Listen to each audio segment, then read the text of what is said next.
Third time's the charm. There we go. See, we knew it was going to happen. Today we're here with Willoughby of Secret Squares.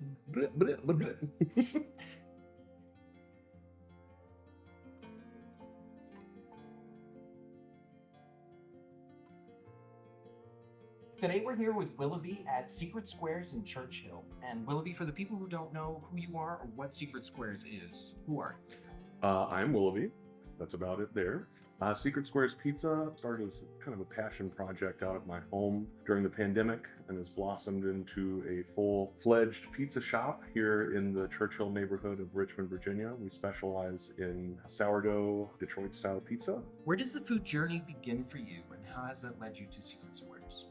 Clearly the food journey never ended. The food journey, I'd say, began pretty young age as far as inspiration for what food can be between people. With grandmother, my father's mother specifically, we would spend a lot of time going to her home in Bedford, Virginia. Growing up, she would always have these huge spreads of food for us, unnecessarily large 100% of the time. But that was her way of communicating her love to the people she cared about. And I'd say that I learned how to communicate that as a love language from a young age through the love that my grandmother gave to us, to her community, through like her church and her neighbors and stuff like that. Was always making food for people, be it just pies or cakes or full-on meals. Whenever we'd come to her house just on the weekend, not even just for holidays, but over the weekend, we would be blessed to have these amazing spreads of food. There would always be like a pound cake waiting for us. God, I can still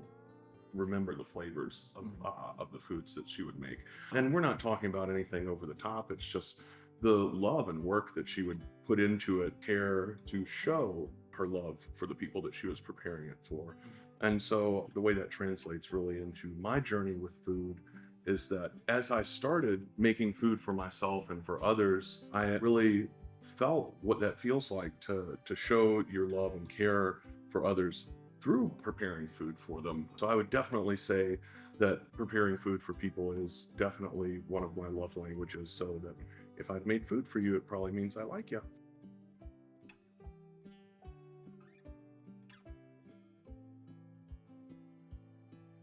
Was there a specific moment early on that signaled you were onto something with Secret Squares?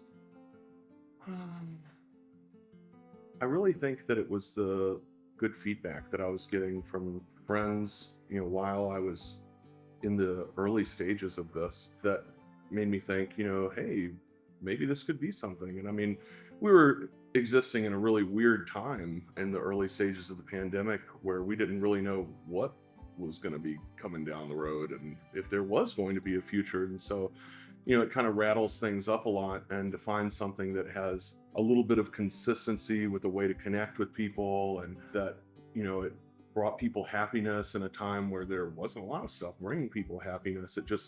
It seemed like something that was worth holding on to and continuing to develop. There's a lot of time and components that go into making a pie. What's your favorite part of the process? I really like a lot of the hands-on parts of the process because you really become familiar with things like your dough, that it's almost like a child, right?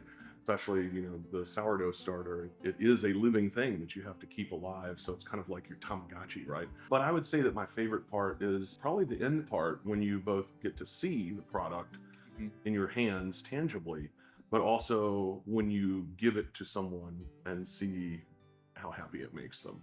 Some people, it might not make as happy as other people for some reason or another that I can't explain, but I'd say 9 times out of 10, at least, most people are very happy about it. And being able to share something with folks that makes them happy is, it's a great thing.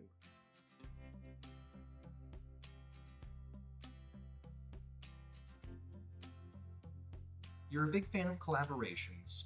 Are there a few spots or chefs that you'd love to collaborate with in the city? There aren't really necessarily any specifically. That any of the previous collaborations done have kind of come naturally, in the sense of, hey, there's a pizza that I'd like to make. I wonder if the person who specializes in this component of one of the intended ingredients would be interested in collaborating with me.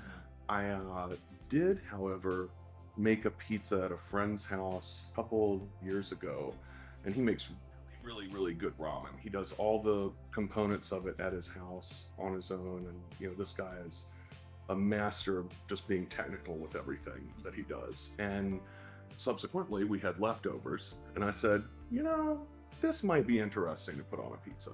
And sure enough, it was. And it was something I've only made one of and would be really interested in doing another time. It would be very complicated for me to create all the components of it myself, so it would definitely be something more along the lines of a collaboration with someone who's already got those processes in their back pocket. Just for my own curiosity, what all was on the pie? Shoyu. I think there was also some don. My favorite part was the eggs, like the soft eggs, and also crisped up some noodles and put them on there, and sesame seeds, just kind of make the whole experience kind of come together as like, wow, this is ramen, right? There's like bok choy and stuff on there too. Like, to a certain extent, it's a little over the top. Like, it's not stuff that, you would normally think to find in a place that doesn't specialize also in ramen, because like I said, there's a lot that goes into the process. And I'm by no means a specialist when it comes to stuff like ramen. I do enjoy eating it, as I enjoy eating a lot of things, but that's where the beauty of collaboration comes in, right? Is that I have the foundation, or the canvas that is the pizza, and it's just a great thing to display some of the work of other people on, and so it's kind of like a teamwork sort of thing. But in the case of the ramen pizza, it would definitely be more work on the end of the other person, I feel like.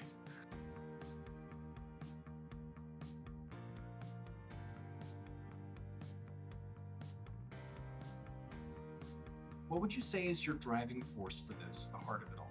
Since the very beginning, in the pandemic, when I was just making like maybe 10 pizzas a week out of my house just to start with, it was really just a way to get people to come over, say hey, chat in the driveway for a minute, and send them on with something that they could eat, right? There were some friends of mine who are musicians or restaurant workers who were out of work, and it was a good way to kind of give back a little bit to them in a very small way, to the two of the industries in this city that I take in a lot of and get a lot from. So there was that, but it was also just anybody, like being able to have a few moments to connect with people, because that was a time when we couldn't really connect with folks. And so from the get-go, it really became about connection, and community connection remains in sight and a very big focus for this space, be it just connecting with the people that come in here and get a pizza and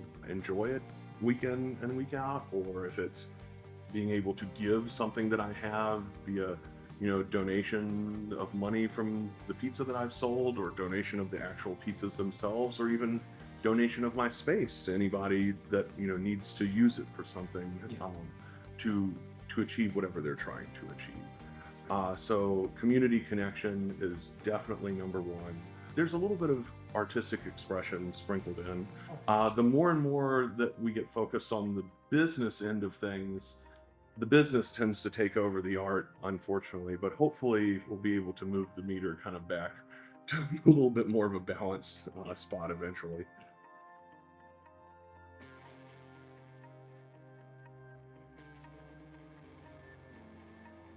If you had a free day to explore Richmond, what's your ideal itinerary look like? Free day to explore Richmond. What is a free day anymore? I'm here 7 days a week these days. Anytime I've had friends come into town, from all over the place, and I have friends from all over the place, and they live in such beautiful places that I always kind of feel like I'm not really bringing much to the table when they come to little old Richmond, as far as outdoor stuff and cool things, natural beauty, etc.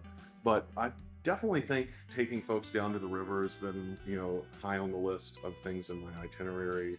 Going to some of the great restaurants we have here in town, catching a show like at one of the great music venues we have in town, be a larger one at like the National, or now the theater downtown. I was not paid to say that. Or like even a cool like small venue like the Camel. One of my friends was actually talking with me about venues up and down the East Coast because he does a lot of work with musicians and stuff, and he was asking me what good smaller venues would be in Richmond, and I said the Camel 100%. Like, what a great spot. It's too bad Carey Street Cafe doesn't exist anymore because that would be number one. But yeah, I'd say between going down to the river, taking in some of the outdoors, exploring some of the restaurant scene here in Richmond, and going out for a good show at one of our great music venues here in town. What does the future of Secret Squares look like? Well, it's from the beginning been about maintaining consistency of the product and not for sake of growing too quickly.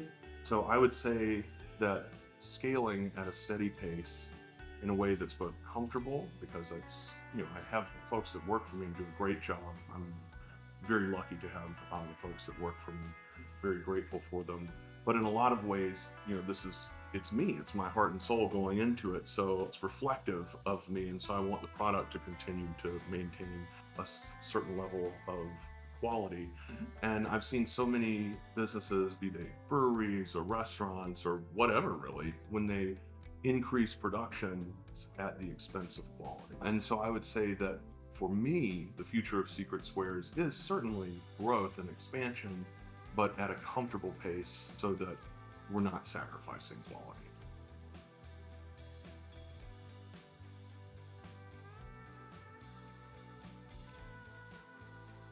Outside of pizza, what's inspiring you creatively or personally right now?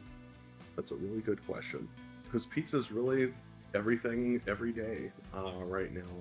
I'd say I get a lot of personal inspiration from seeing how our community has responded to a lot of the not so great things going on in our world. And this day and age, we have a lot to say about like, oh, is there going to be a future, or is there like, what's the world coming to? But when you see the positive ways that people respond and constructive ways that people respond to these things, it really continues to give you like hope for like what is to come, or inspiration as you know of it. So I'd say the collective support of positivity and what's right, I think that this community seems to have by and large. That there is certainly kind of a balance, but I think that there's a lot of really good people in our community that want to see good and do good, and I think that alone is a big inspiration for me to also be good and do good and connect with my community. Of course. All right, Willoughby. Well, that's all I got for you today. I appreciate you sitting down with me again. Hey. And yeah, I'm glad we got to do this. This was a lot of fun. Yeah, thanks. Of course.